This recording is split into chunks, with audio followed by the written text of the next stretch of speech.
आइए प्रिय बच्चों, अब हम हिंदी के संस्कृत खंड की कुछ गद्यांशों का संदर्भ सहित अनुवाद कर लेते हैं। तो पहला पाठ है आपका वाराणसी।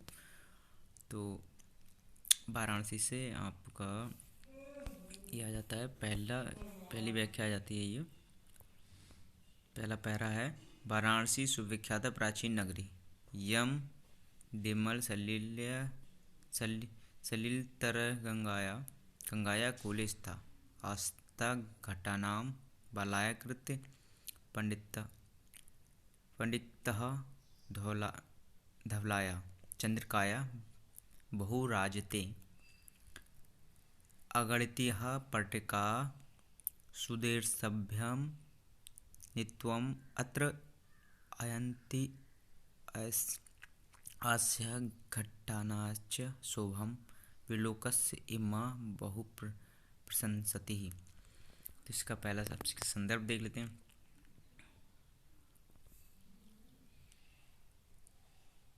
तो संदर्भ है, प्रस्तुत गद्यांश हमारी पाठ्य पुस्तक हिंदी के संस्कृत खंड में संकलित वाराणसी नामक पाठ से लिया गया है। और इसका प्रसंग ये हो जाएगा, इस गद्यांश में वाराणसी नामक प्राचीन नगर के सौंदर्य का वर्णन किया गया है। अनुवाद, वाराणसी बहुत प्रसिद्ध पुरानी नगरी है। यानी कि वाराणसी सुविख्यात प्राचीन नगरी, वाराणसी बहुत प्रसिद्ध पुरानी नगरी है। यही स्वच्छ व पावन जल की लहरों वाली गंगा के किनारे पर स्थित है। इसकी घाटों की घुमावदार आकार वाली कतारें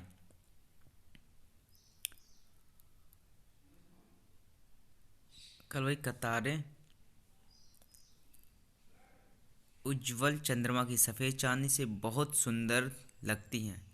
यहाँ प्रतिदिन दूर दूर से अनेक पर्यटक आते हैं और इसके घाटों को सौंदर्य देखकर इसकी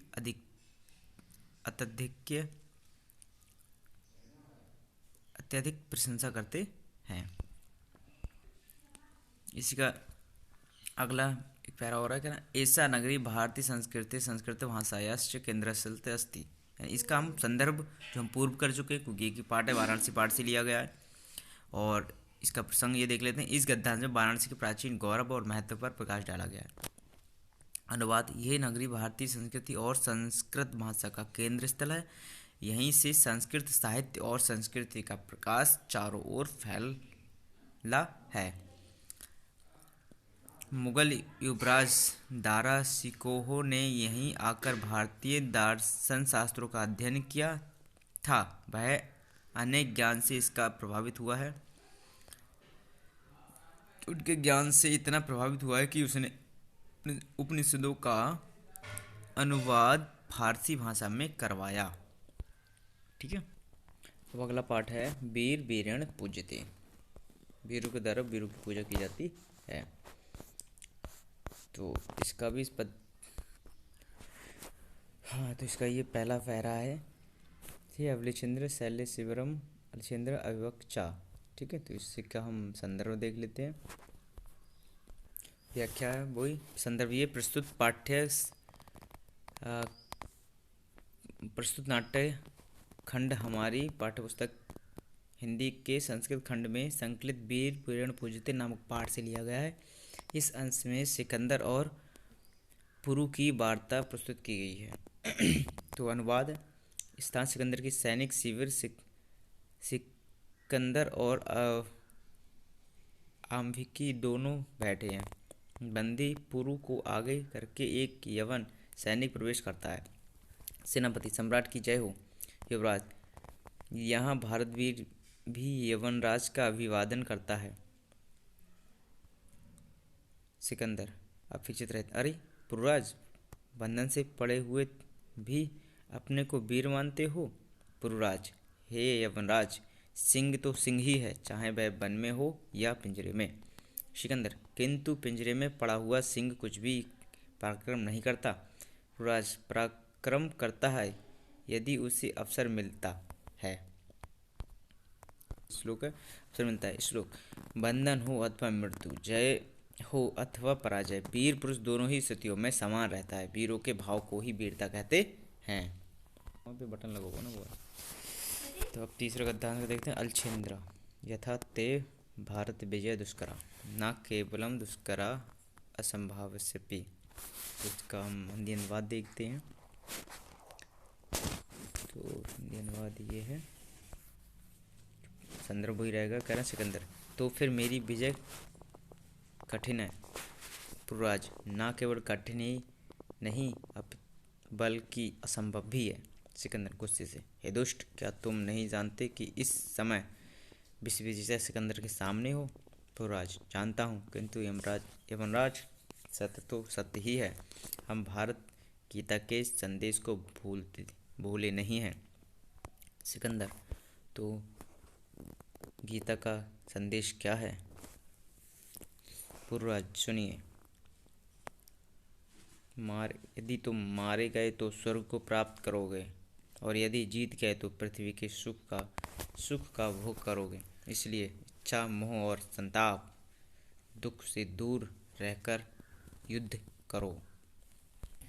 अगला पढ़ा जाता है प्रबुद्धो ग्रामीण। यहाँ से देख लेते हैं। एका वहा जना धूम्यानं रेलगाड़ी अरुवाह नगरा प्रति अगच्छत्। तेषु केचित् ग्रामीणा केचिन् नागरिका आसन्। मौनं स्थितेषु तेषु एका नगरी ग्रामीणं कथयति। ग्रामीणा अधापि पूर्वत् अशिक्षिता अज्ञाश्च सन्ति, न तेषां विकसित अभवत्, न च भवितुं शक्नोति। इस पहरे का हम हिंदी अनुवाद देखते हैं। देख लेते हैं कि हाँ कि प्रस्तुत गद्यांश हमारी पाठ्य पुस्तक हिंदी के संस्कृत खंड से संकलित प्रबोधो ग्रामीण नामक पाठ से लिया गया है। प्रसंग का, इस गद्यांश में ग्रामीणों की चतुराई को हास्यपूर्ण ढंग में प्रस्तुत किया गया है। ग्रामीण और शहर के बीच पहली पूछने का वर्णन है। तो पहला, एक बार बहुत से मनुष्य रेलगाड़ी व गाड़ी पर सवार होकर नगर की ओर जा रहे थे। उसमें कुछ ग्रामीण और कुछ शहरी व्यक्ति थे। उनके ग्रामीणों यानी कि मौन रहने पर एक शहरी ने ग्रामीणों का उपहास करते हुए कहा, ग्रामीण आज भी पहले की तरह अशिक्षित और मूर्ख हैं। ना तो उनका विकास हुआ है और ना हो सकता है। उसकी इस तरह की बातें सुनकर कोई चतुर ग्रामीण बोला, हे सभ्य शहरी, आप ही कुछ कहें। क्यों, आप ही पढ़े लिखे और जानकार हैं। यह सुनते ही शहरी ने घमंड के साथ गर्दन ऊंची उठाकर कहा, कहूँगा, पर हमें पहले एक शर्त लगा लेनी चाहिए।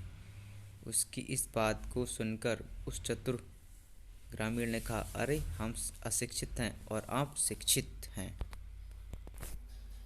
हम कम जानते हैं और आप बहुत जानते हैं। ऐसा जानकर शर्त लगानी चाहिए। हम आपसे पहले पूछेंगे। यदि आप जवाब देने में असमर्थ होंगे तो आप 10 रुपये देंगे। यदि हम उत्तर ना दे सके तो हम 10 के आधे अर्थात 5 रुपये